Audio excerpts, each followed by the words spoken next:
All right, I'm gonna give you a couple more things real quick, then I'll get into the joint accounts. Got you. So when it comes to, I was talking about checks on the last episode. So checks are good for 6 months. That would be personal checks. Then a check that is from State Farm can be considered a business check because State Farm is a business. Mm-hmm. It can be considered an insurance check because they disperse insurance checks. Okay. They can also disperse paychecks because they pay people, right? Depending on the financial institution, all those checks can have a different hold policy. And then usually the hold policy is anywhere from, not hold policy, how long the check is good for. The checks are good from anywhere from 90 days to a year. Insurance checks are usually good for a year. Obviously, you got to get all that stuff figured out.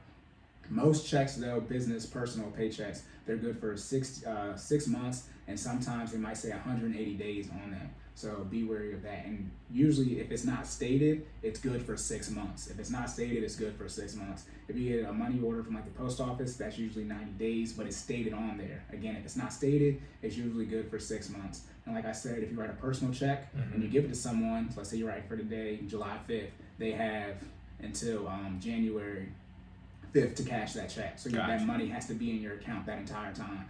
I know millennials are like, we don't even have checks, but again, you need to know how this works. Get some because you're gonna need them. All right, Right. there are some people that only take checks. I'm just letting you know. Right, yeah. When you get first time you get a mortgage, right? They're not playing. They're electronic. What? Write the check, sir. Yeah. But you can do a bank check or an official check or a cashier's check. Those are all the same thing. That is essentially cash in the form of a check. Money order and official checks, bank checks, cashier's checks. Those last three I said, they're all the same thing. Those are literal cash in the form of a check. Those checks usually don't get holds because cash doesn't get a hold. If the bank is going to hold your cash, they're not going to accept it because they didn't verify it, right? They don't hold cash. They think it's good because that's the most liquid form as far as purchasing something. And that's a secure. No, not a secure check. Okay. See, and again, Look, correct me. I don't know. This depends on the financial institution. So a bank check, a cashier's check, and an official check, those are usually all the same thing. That is literally, instead of you withdrawing $500, they took that $500 and made it into a check. Okay. So they already verified that the funds were in your account. That's why it's an official check, right? When you write a personal check for $500, it hasn't been verified that the money's in that account yet. Okay. Then we're talking about a secure check. Right. That's a personal check where the bank is saying the money is in the account, and that usually comes with a fee, but you're better off just getting a bank check for that. However, depending who you're paying, they might want a personal check, because when you get a cashier's check, it's technically not drawn off of your account. The money is withdrawn from your account, but it's a bank check, so it has the bank's it's not the exact same thing. So that makes no sense. So you tell me you won't take a money order, but you'll take a secure personal check just because it doesn't say literally my account on there? Depends on who it is. The bank or credit union had to verify, right, for me to get the. But I'm not the bank. If you're paying me, I don't care. Wow, bro. So you don't trust my financial institution then? Like, that's a whole nother level of distrust. Like, let me say this because I experienced this when the new 100 bills came out. Yeah. And the blue ones, people did not want them. we don't got no fake money. Right. Like, by the way, you can't determine if money is fake. The bank does. By the way, again, I know what fake money. Tell her.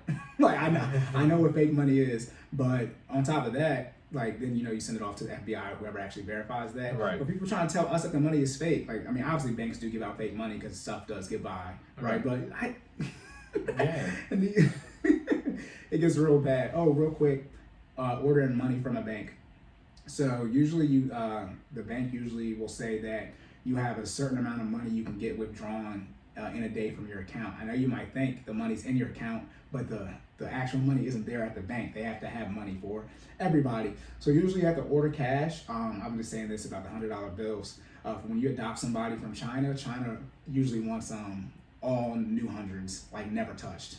Oh, wow. And imagine about the adoption process, imagine if you were struggling with all the things you can go through to lead up to the adoption process, and you need $10,000 cash, and now you and the mom's in the office crying, and we're like, okay, we're calling every financial institution, every tower in the state of Maryland, so yeah, you do have to order cash. If usually, I would say $5,000 max. Usually, I would say, put it like this, you don't got $5,000. So most of you will never use this. Yeah, and what do you need $5,000 cash for, right? You would get a check for that. But where I worked at, it was $2,500. And again, you're talking about joint accounts. That's per account. So like the joint account, you get $2,500 for that account, even if you and your wife come in. Now, if your wife has $1 million, account number 1,000,001, she gets $2,500 too. That's, she gets that limit too. But the same account usually has a total limit. But if you go to another, like say you go to Baltimore, then you go to DC, right? Most tellers are not looking to see if you did a withdrawal already for the day. Gotcha. Because that would be bad customer service. Your Right. transaction would be taking longer, right? And they tell you not to do that. But hey, it's your money. It's my money. I need it now. Right. Fair use. Hoping to get sued for that. So yeah, that's a lot of the stuff for the financing.